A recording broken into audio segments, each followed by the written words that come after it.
नमस्कार दोस्तों, स्वागत है आप सभी का हमारे YouTube channel magic education trick पर।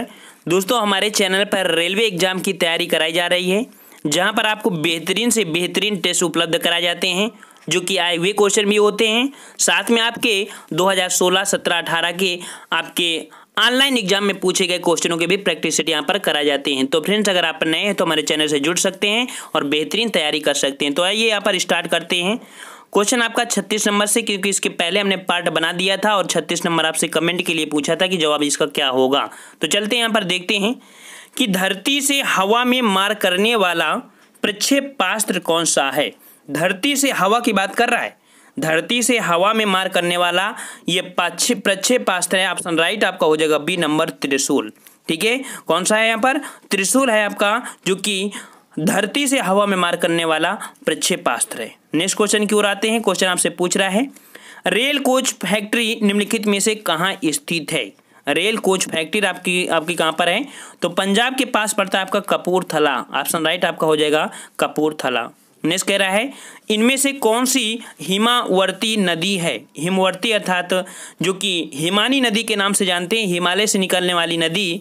और अब तक इसका जवाब आप लोग पहचान गए होंगे। राइट आंसर हो जाएगा गंगा नदी। गंगा नदी आपके ग्लेशियर अर्थात यहाँ पर गंगोत्री ग्लेशियर से जो निकलती है, उस समय से भागीरथी के नाम से जानते हैं, लेकिन जैसे मैदानी इलाकों में प्रवेश करती है हरिद्वार में, तब ये गंगा के नाम से जानी जाती है, जो कि कह सकते हैं देवप्रयाग से। और इसकी लंबाई 2525 किलोमीटर है। बंगाल में अर्थात ये बांग्लादेश में आके जाती है और बंगाल की खाड़ी पे गिर जाती है। नेक्स्ट क्वेश्चन की ओर आते हैं। क्वेश्चन आपसे पूछ रहा है, इसमें से किसके लिए कच्छ का रण जाना जाता है।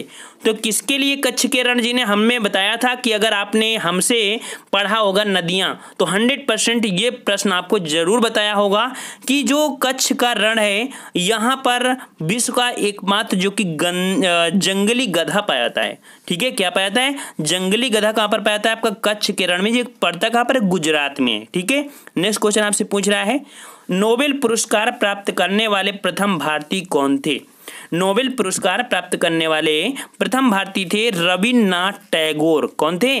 40 का ये ऑप्शन हो जाएगा, रविन्द्रनाथ टैगोर थे। ठीक है, और इनको मिला कब था? तो इनको मिला था 1913 ईस्वी में। और इन्होंने एक गीतों की पुस्तिका लिखी थी। गीतों की एक पुस्तिका थी जिसे बोलते हैं गीतांजलि।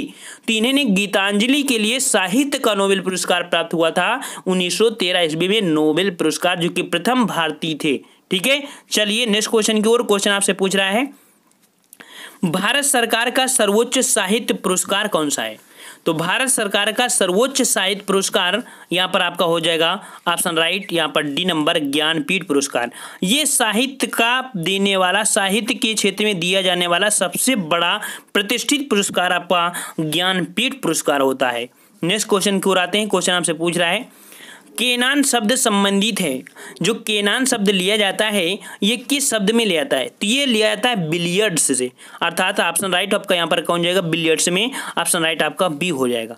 ठीक है, केनान उस स्थिति को कहते हैं जब खिलाड़ी की गेंद क्यू से लगकर शेष दोनों गेंदों से टकराती है, उस स्थिति को बोलते हैं क्यू। ठीक है, चलिए नेक्स्ट क्वेश्चन की ओर। क्वेश्चन आपसे पूछ रहा है, इनमें से एशिया की सबसे बड़ी खारे पानी की झील कौन सी है। एशिया की बात कर रहा है, तो एशिया की सबसे बड़ी खारे पानी की झील ये आपका हो जाएगा, आपकी जो चिल्का झील है, ये सबसे बड़ी, एशिया की सबसे बड़ी खारे पानी की झील है। ठीक है, और एक तटीय झील भी है, ये भी याद रखना। नेक्स्ट कह रहा है, पूर्वी समुद्री तट पर कौन सा कृत्रिम बंदरगाह स्थित है। ठीक है, पूर्वी समुद्री तट पर कौन सा कृत्रिम बंदरगाह स्थित है। कृत्रिम बंदरगाह की बात कर रहे हैं, वो भी पूर्वी क्षेत्र में। ऑप्शन राइट 44 का हो जाएगा यहाँ पर डी नंबर, जो कि आपका चेन्नई है। तो चेन्नई आपका कैसा है? आपका कृत्रिम बंदरगाह है। ठीक है, नेक्स्ट क्वेश्चन की ओर आते हैं। क्वेश्चन आपसे कह रहा है 45 नंबर कि भारत अंतरिक्ष जो प्रथम भारतीय अंतरिक्ष यात्री कौन थे। प्रथम अंतरिक्ष यात्री कौन थे? तो अंतरिक्ष यात्री कौन थे कह सकते हैं, ऑप्शन राइट इसका हो जाएगा आपका बी नंबर, राकेश शर्मा।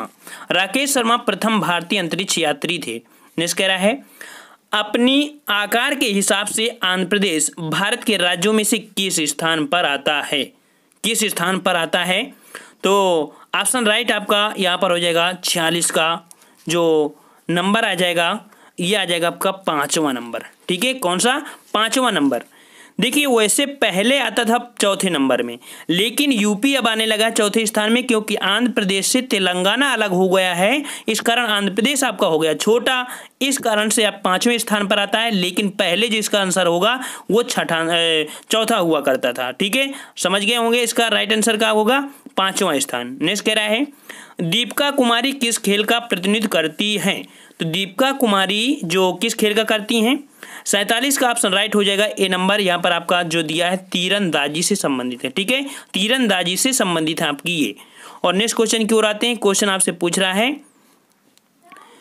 दक्षिण पश्चिम मानसून की शुरुआत महीने में होती, किस महीने में दक्षिण पश्चिम मानसून की शुरुआत होती है?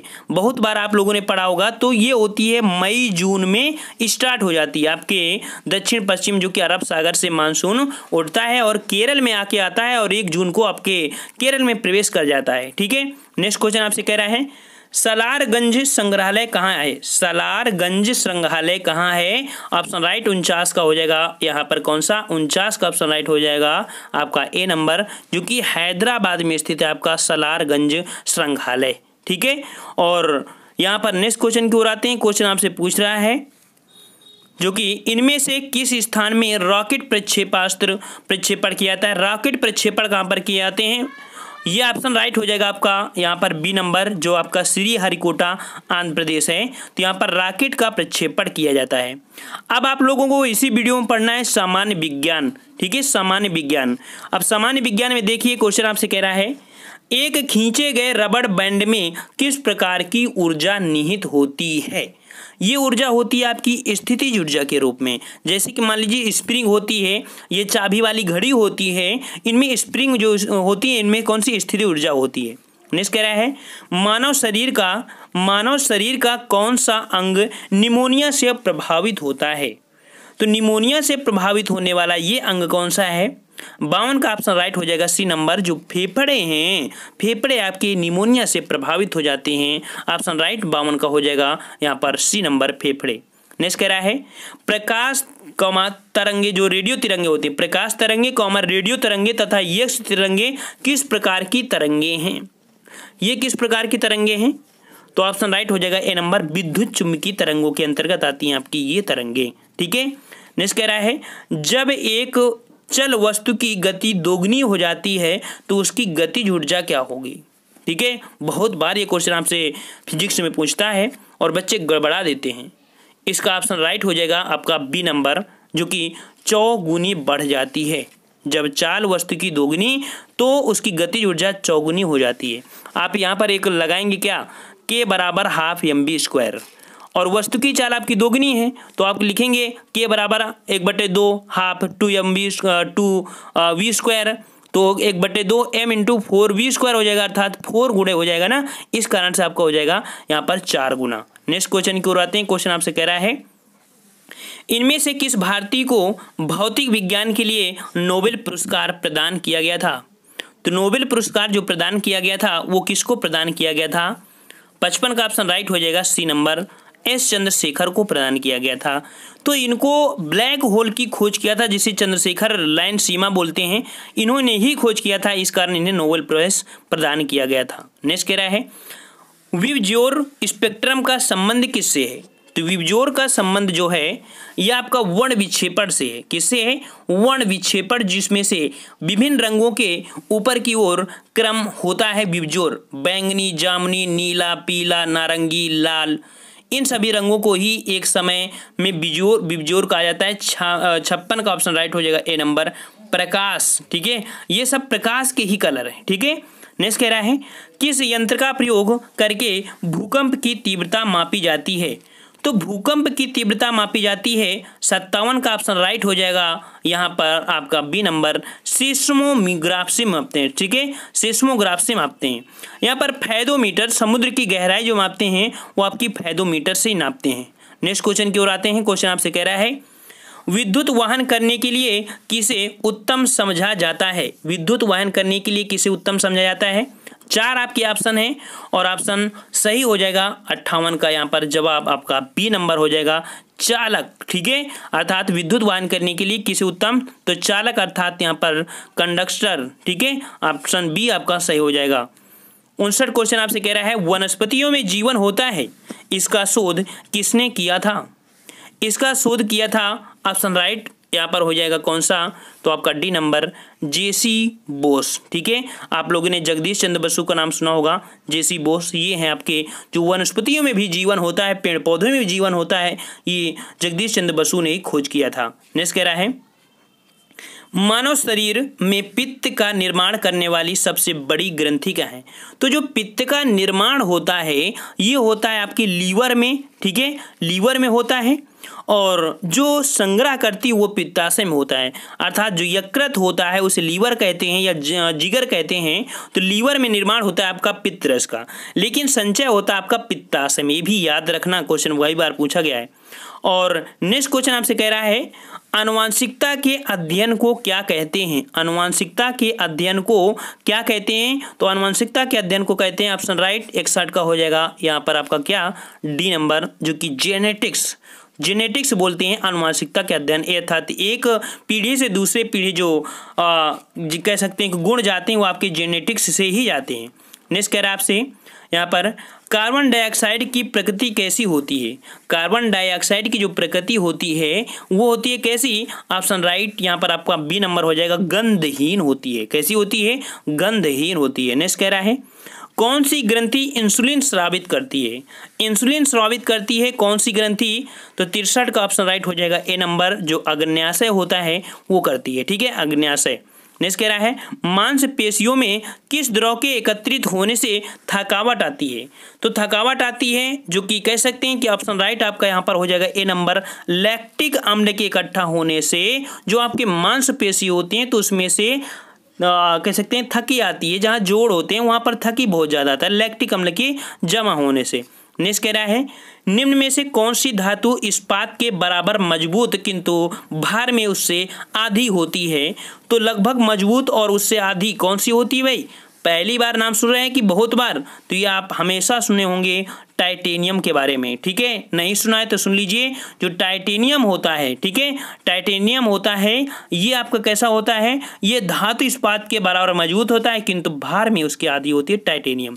नेक्स्ट कह रहा है आपसे पेनिसिलिन की खोज किसने की थी? पेनिसिलिन की खोज किसने की थी? 66 का सही आपका ऑप्शन हो जाएगा ए नंबर, जो कि अलेक्जेंडर फ्लेमिंग। अलेक्जेंडर फ्लेमिंग ने क्या किया था? जो आपके शैवाल होते हैं उन्हीं से पेनिसिलिन का निर्माण किया था, जो कि फ्लेमिंग ने किया था। नेक्स्ट कह रहा है परम शून्य ताप पर होता है। जब परम शून्य ताप की बात करें वहां पर ऐसी स्थिति आती है जब आणविक गति अवरुद्ध हो जाती है। ठीक है, 67 का ऑप्शन राइट हो जाएगा बी नंबर। नेक्स्ट क्वेश्चन आपसे पूछ रहा है सिलिकॉन है। सिलिकॉन क्या है भाई? सिलिकॉन है आपका यहाँ पर एक कंडक्टर। ठीक है, क्या है? कंडक्टर आपका सिलिकॉन, और जिससे चिप बनी होती है। नेक्स्ट क्वेश्चन आपसे कह रहा है कि निम्नलिखित में से कौन सी किरणें आंखों से नहीं देखी जा सकती है? तो आंखों से ना देखी जाने वाली किरणें पराबैंगनी, गामा और अवरक्त अर्थात सभी होती हैं। डी नंबर आपके हो जाएगा। और लास्ट क्वेश्चन आपसे कह रहा है आंधी के आगमन के पूर्व बैरोमीटर में पारे का स्तर क्या हो जाता है? जब आंधी आती है तब बैरोमीटर जो होता है उसका पारा क्या होता है? आपको कमेंट करके बताना है, क्योंकि ये क्वेश्चन हमारे इस वीडियो का अंतिम क्वेश्चन है। और लगभग हमने यहाँ पर 35 से 40 क्वेश्चन आपकी कवर किए हैं बहुत ही कम समय में, ज़्यादा से ज़्यादा आपको इसके बारे में नॉलेज देकर। तो फ्रेंड्स, अगर आपको लगता है कि हमारे इस चैनल से आप तैयारी कर सकते हैं तो चैनल को सब्सक्राइब कर लीजिए, और वीडियो अच्छा लगे तो वीडियो को लाइक भी करना। और जो क्वेश्चन हमने दिया है उसका जवाब आपको अगले वीडियो में देखने को मिलेगा। हम लोग मिलते हैं एक नए वीडियो के साथ, तब तक के लिए धन्यवाद। जय हिंद, जय भारत।